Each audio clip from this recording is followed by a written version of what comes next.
конфликт на таджикско-кыргызской границе, что происходит прямо сейчас. Трасса Исфара, Ворух по-прежнему перекрыта, а кыргызские граждане препятствуют движению машин скорой помощи и бригады таджикских медиков.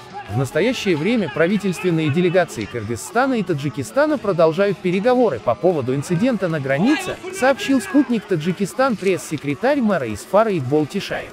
По его словам, трасса Исфара, Ворух по-прежнему перекрыта, а кыргызские граждане препятствуют движению машин скорой помощи и бригады таджикских медиков. Таким образом, 2 раненых в ходе перестрелки на границе до сих пор не могут вывести из Воруха. В погранслужбе рассказали об обстановке на кыргызско-таджикской границе.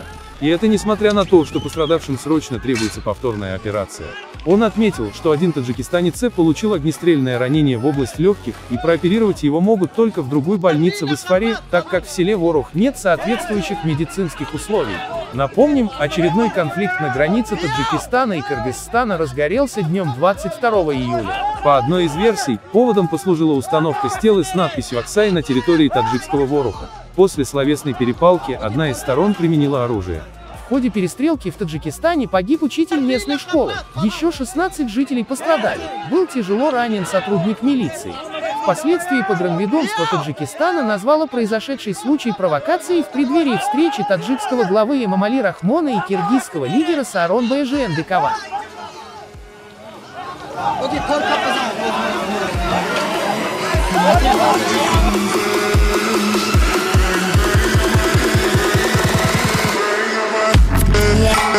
Come